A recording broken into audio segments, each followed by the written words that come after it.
तो करुणा सागर के अनुसार शास्त्र कहता है शिव महापुराण में वही चित्त वृत्ति लगा सकता है जिसके पूर्व के पाप कट चुके। जितने ऑनलाइन कथा सुन रहे हो, जितने बैठकर कथा सुन रहे हो, आपके पूर्व के पाप कट गए, तब जाकर ये शिव महापुराण की कथा आपको सुनने को मिल रही, वो भी अधिक मास में, पुरुषोत्तम मास, पुरुषोत्तम मास में मिल रही है। और वो भी अश्विन का पुरुषोत्तम 19 वर्ष के गैप में आता है, और इसके बाद जब आएगा वो 183 वर्ष के बाद आएगा। और 183 वर्ष किसने देखा? ज्यादा हमने तो नहीं देखा, जिसने देखा उसको सोचिए कौन।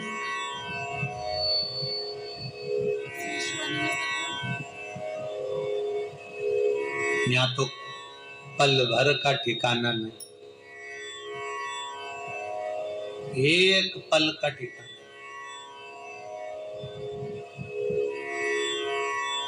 बस अपनी डोर भोलेनाथ जी के हाथ में है, तो पतंग उड़ा रहे हैं। कब यमराज की पतंग उधर से आ गई, और अगर काट के चली गई, वो तो डोर अगर मजबूत है तो फिर भी पेच लड़ा सकते हो, पर अगर डोर ही कमजोर हुई तो दादा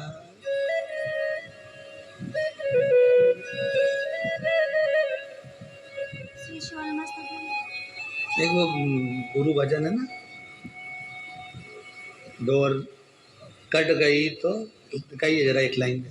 सतगुरु में तेरी पतंग, सतगुरु में तेरी पतंग, हवा बिछोड़ती जावांगी, हवा बिछोड़ती जावांगी, सैया डोर हथ छुट्टी ना में टूटी जावांगी। भगवान से कहते देना छोड़ना नहीं।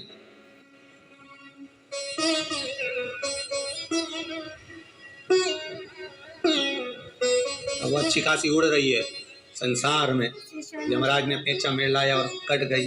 कटने के बाद ये पतंग अब ये कट तो गई, अब कहाँ गिरे, बैकुंठ में कि नरक में, पता नहीं कहाँ जाए।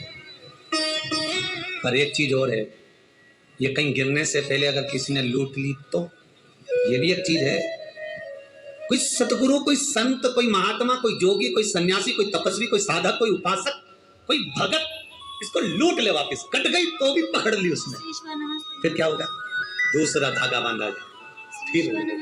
बस यही है, जब संसार में ऐसा लगने लगे कि उलझ गए हो, दुखी हो, परेशान हो, कष्ट है संसार में बहुत, कोई धन से, कोई वैभव से, कोई सत्ता से, कोई चीजों से, कोई परिवार से, बहुत दुख अगर आपकी जिंदगी में है, तो बस ये पतंग को फिर किसी सतगुरु के हाथ में छोड़ दो, वो खुद उड़ाना जानता है और उड़ा देगा, वो खुद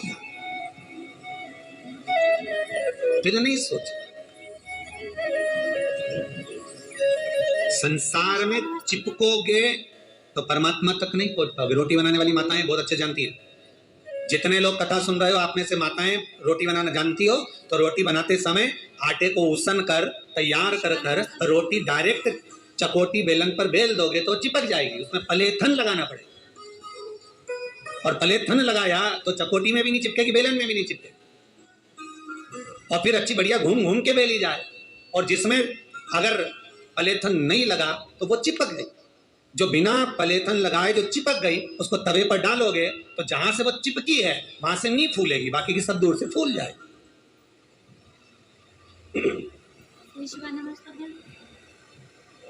पलेथन लगाया लोही में तो चिपकी नहीं है। चकोटी मतलब ये संसार, बेलन मतलब परिवार। जब परिवार रूपी बेलन से बेले जाओगे, अगर भगवान की कथा का, शिव महापुराण का पलेथन लगा हुआ है तो फिर संसार में चिपक नहीं पाओगे, ये पक्का है, चिपकोगे नहीं।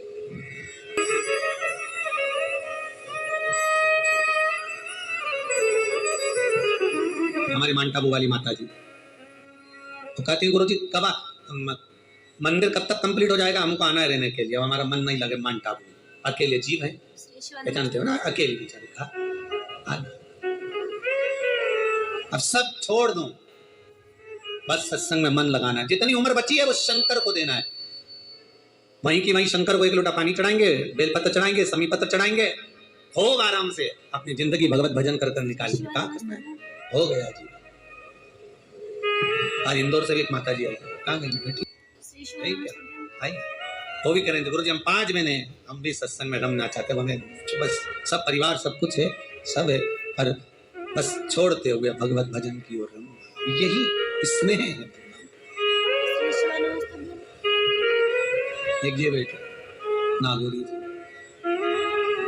ग्वालियर में खूब कामकाज है जोरदार, खूब दुकान, धंधा पानी बेहतरीन चकाचक, खूब एसी के रूम ने डल्लप के गद्दे ने ढेर पकवान सब है ग्वालियर में। बस सब रहना है भगवत भजन, क्या करना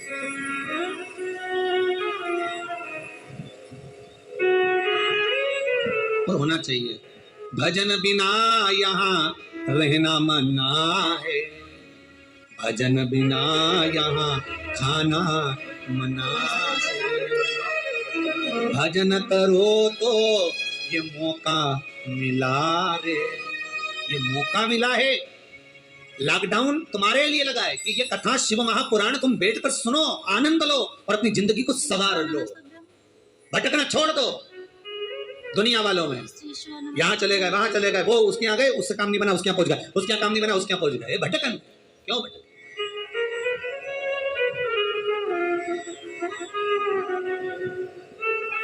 भगवान ब्रह्मदेव से भगवान विष्णु ने कहा, ना तो ब्रह्माणी कथा सुन सकती है, ना लक्ष्मी सुन सकती है, ना इंद्राणी सुनेगी, ये नहीं सुन सकती, इनके बस का नहीं है कथा सुन। जहां पर अभिमत्ता हो वहां कथा नहीं पहुंच सकती, जहां पर अहंकार हो वहां कथा का रसतत्व नहीं हो सकता। छोड़ो इनको, फिर क्या करा जाए? ये लक्ष्मी और सरस्वती, इन दोनों का भाग्य कैसे चेतेगा, कैसे कृपा होगी? तो भगवान विष्णु तुरंत देवऋषि नारद को याद किए, नारद जी के साथ में शंकर जी के सामने खड़े हो गए, भगवान शिव के सामने खड़े, भूत भावन भूतेश्वर के सामने, भगवान शंकर के सामने।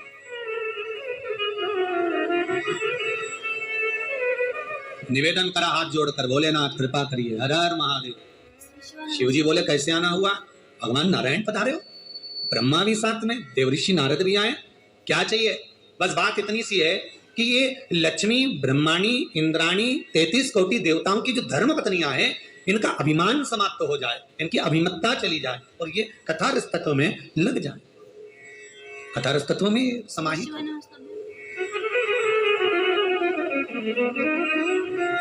कहा यदि ये सत्संग करे, सुंदर बात है।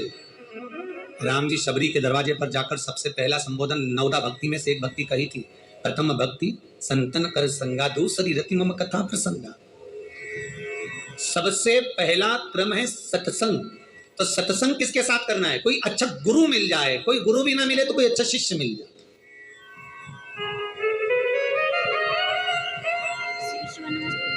ये जीजियों, जितनी भी कथा सुन रही हो बहनों, जरा ध्यान से सुनना। तुम्हारी जो बेस्ट फ्रेंड हो,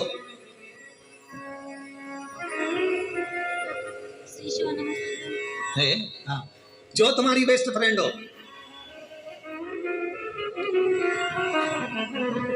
उसके साथ बैठकर थोड़ी सत्संग की बात करना। अगर उसका मन सत्संग में रम रहा हो तो समझ लेना वो तुम्हारी बेस्ट फ्रेंड है। और जो बात करते करते बात को फिर कहीं चुगली, निंदा या अपने फैशन शो में या पार्लर में या वहां कहीं वापस मार्ग से विभाजित हो जाए, समझ लेना ये बेस्ट फ्रेंड नहीं है। ये बेस्ट नहीं, ये बेफालतू की फ्रेंड है।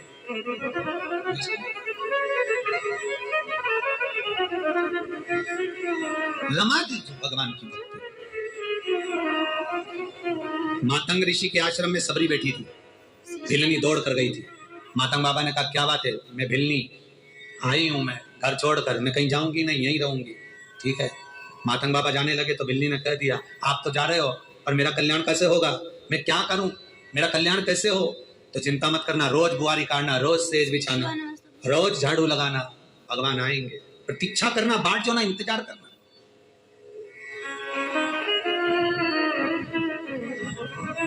और विश्वास रखकर अगर तुम भगवान को बुलाओगे तो भगवान आएगा, कैसे नहीं आएगा। पर विश्वास पूर्ण होना चाहिए, विश्वास होगा तो भगवान है। एक पति पत्नी नाव में घूम रहे थे, नाव के मैनेजर ने अनाउंस कर दिया जहाज वाले ने, अरे भैया सुनामी ले रहे आ रही है, डूबने वाला, भागो। सब ट्यूब पकड़ कर भागे, सारे के सारे जाने लगे, भगने लगे, नाव पकड़ पकड़ कर। एक पति ऊपर सुनामी ले रहा का आनंद ले रहा था, नीचे पत्नी ऊपर जाकर बोली, सुनो जहाज डूबने वाला है, सब अपने अपने पत्नी बच्चों को बचा रहे हैं, जल्दी मुझे भी बचाओ, चलो भाग चले। पति तो लहरों का आनंद ले रहा था, कुछ बोला ही नहीं। पत्नी नीचे गई, फिर ऊपर आई, सब भाग रहे हैं, जल्दी मुझे बचाओ, सब मर जाएंगे अपन, जल्दी चलो, सब भाग रहे हैं, अब मैं भी जाऊं, चलो। पति लहरों का आनंद ले रहा था। पत्नी को गुस्सा आया, मैं जानती हूं तुम तो मुझे मरा हुआ देखना चाहते हो, जिससे तुम दूसरी शादी कर लो, मैं मर जाऊंगी ना तब मालूम पड़ेगा। पति को गुस्सा आया, उसने जेब में से बंदूक निकाली, पत्नी के सिर पे रख दी, ले मरो मरो करती, मैं तुझे अब भी मार डालता हूं, 1 मिनट नहीं लगे अब भी मार। और खटका दबाने ही वाला था, इतने में पत्नी हंसने लगी। पति पूछा काहे को हंस रही है, हंस क्यों रही है। पत्नी बोली मैं जानती हूं तुम मेरे पति हो, तुम मुझे मार नहीं सकते। पति बोला वाह, सिर पर बंदूक रखी है और कह रही कि तुम मेरे पति हो, तुम मुझे मार नहीं सकते। पति कहता है जितना विश्वास तुझे अपने पति पर है कि पति मार नहीं सकता, उतना विश्वास मुझे मेरे महादेव पर है कि वो डूबने नहीं दे सकता। ये विश्वास पूर्ण होना चाहिए, ये भरोसा प्रबल होना चाहिए। मानो तो गंगा माहो, ना मानो तो बहता पानी। अगर शिव पुराण को विश्वास मानकर सुनोगे कि बाबा ने बताया ये चीज करना है तो वो होगा, विश्वास नहीं तो करे कौन करे।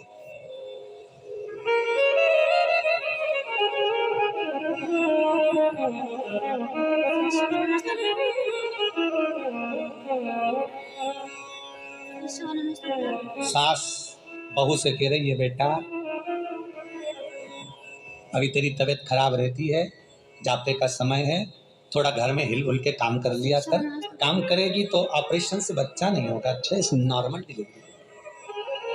बहू कमरे में गई, अपने पति से कह दी देख लो तुम्हारी अम्मा हमारी जो तबीयत खराब, ऊपर से टोकरी को काम की पड़ी।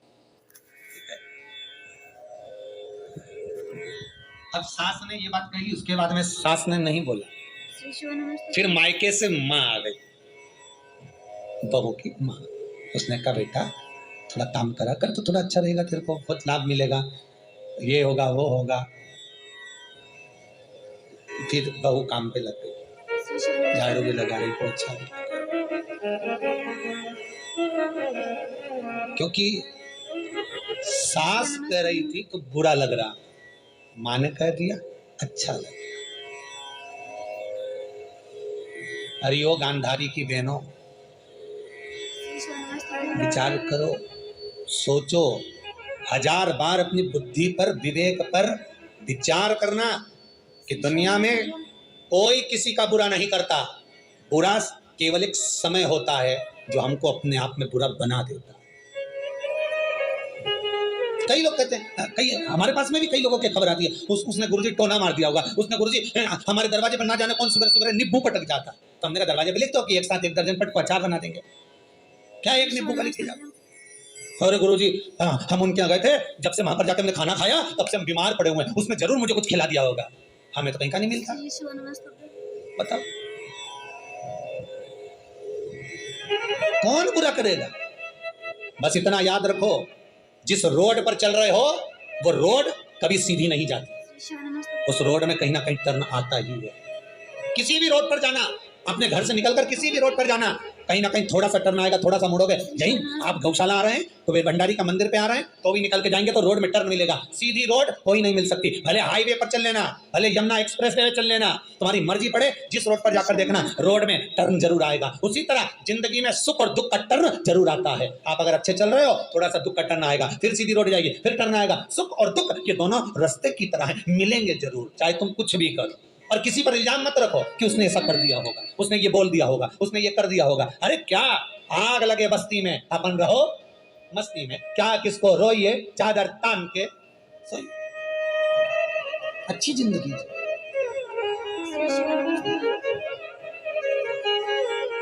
गुमशुदा तलाश केंद्र की तरह ऐसे बैठे रे भगवान।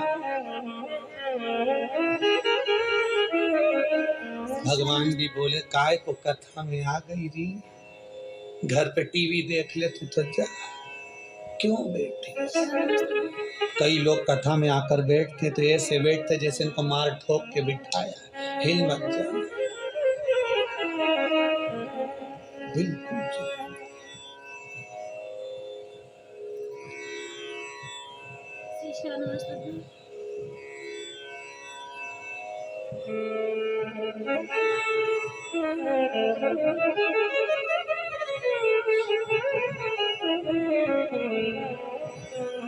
कई लोग मंदिर में भी जाते तो ऐसे हाथ जोड़कर खड़े हो जाते। भगवान ऐसा मुंह बना के भगवान जी रुक्मणी राधा जी से के इसको घर भेज दे।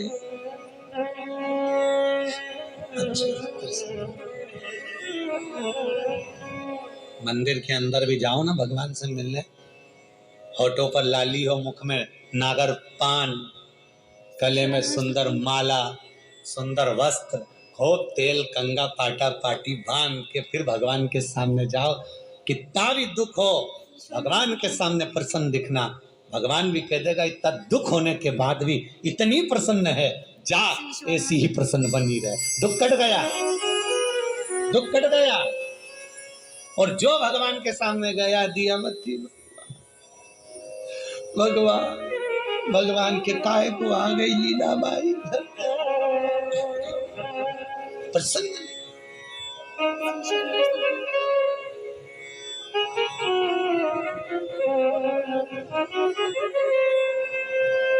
क्यों?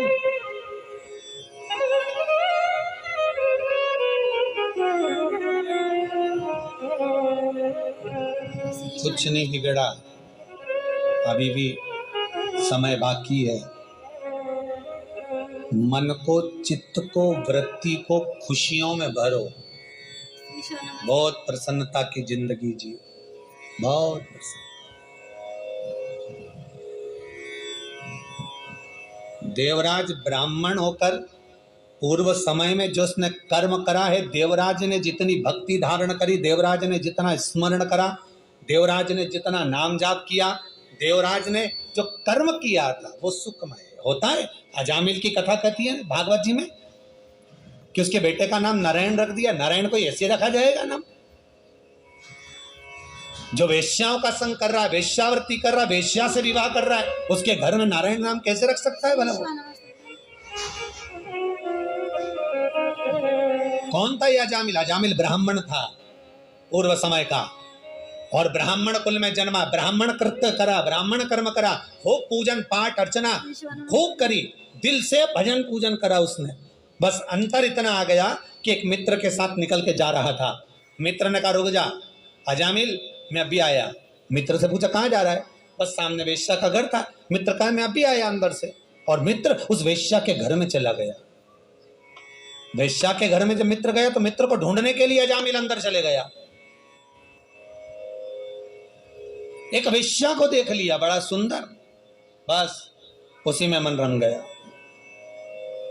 और उसी में मन रमा, बस उसी को लेकर आ गया, उससे विवाह कर लिया। मित्रों से लड़ाई करी, परिवार से लड़ाई करी, और वेश्या से विवाह कर लिया। गांव में कुछ संत पधार गए, ब्राह्मण का घर ढूंढ रहे थे कि हमें भोजन करना। किसी ने कहा ब्राह्मण का तो घर है पर शादी वेश्या से करिए। संतों ने कहा तो क्या हुआ, ब्राह्मण के घर विवाह कर कर ब्राह्मणी हो गई। जाले पहुंच गए, आवाज लगाया भैया भोजन चाहिए। अजामिल बोले भोजन कैसे दे दूं आपको, मैं वैश्या से शादी करा हूं, वैश्या से मैंने विवाह करा है। संत इतने प्रसन्न हो गए कि इसके पूर्व का जो इसने पुण्य करा था वो यहाँ सामने आ गया। आज सत्य बोल दिया, नहीं तो कह देता मेरी तो पत्नी है, वैश्या क्यों बोलता वो। आज दुनिया के लोग इतना छुपाने लगे हैं कि उसका भोग भी मनुष्य को खुद को भोगना पड़ता है।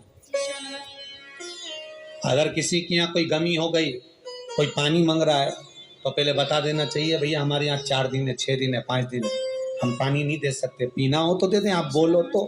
किसी के यहाँ बच्चा हो गया, जापा हो गया, पहले बता दो हमारे यहाँ का पानी हम दे नहीं सकते, अगर आप बोलें तो हम दे सकते हैं कि हमारे सावड़ लगी है, हमारे यहाँ सूतक लगी है, हमारे यहाँ ऐसा हो गया, आप कहें तो मैं दे सकता हूँ। सत्य बोलने में क्या जाता है?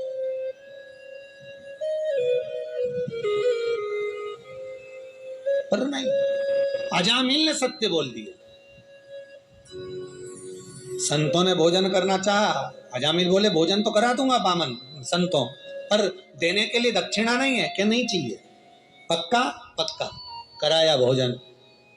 जब भोजन पूरा हो गया तो संतों ने कहा दक्षिणा दो। अजामिल बोला मैंने पहले ही बोला था कि मेरे पास देने के लिए कुछ नहीं। जब मेरे पास देने के लिए कुछ नहीं है तो मैं कैसे दे सकता हूँ? मैं कुछ नहीं दे सकता। अजामिल हमें तुमसे धन नहीं चाहिए, तो क्या चाहिए? तुम्हारी पत्नी गर्भ से है, हाँ, बस हमें वचन दे दो दक्षिणा में कि तुम्हारा जो पुत्र होगा उसका नाम तुम नारायण रखोगे। अजामिल ने सोचा कुछ भी नाम रख दिया, नारायण रख देंगे, हमारा क्या जा रहा है, बस उतने में तो काम हो गया। ये पूर्व समय का जो पुण्य था, अजामिल ने जो पूर्व समय में भजन कीर्तन दान करा था, उसका पुण्य सामने आ गया और बेटे का नाम नारायण हो गया। ये कहीं हमारा सत्कर्म, हमारा पुण्य सामने आता है, तब जाकर ये शिव महापुराण की कथा हमें सुनने को मिल पाती है। ये पुण्य सामने आया, ये पुण्य सम्मुख आया, तब मिला।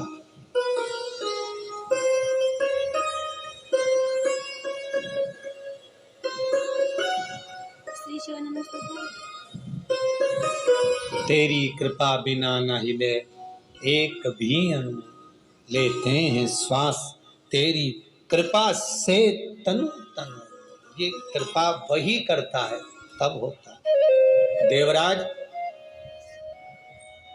ब्राह्मण है, अच्छा कर्म करने वाला है, पर मित्र कुछ ऐसे मिल गए जिन्होंने इसको जुए में लगा दिया।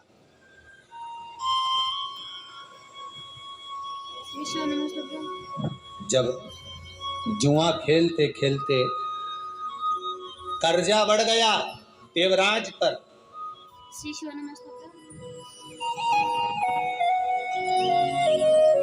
तो कहीं चोरी करना प्रारंभ कर। जब कर्जा बढ़ा तो चोरी करना प्रारंभ कर दिया।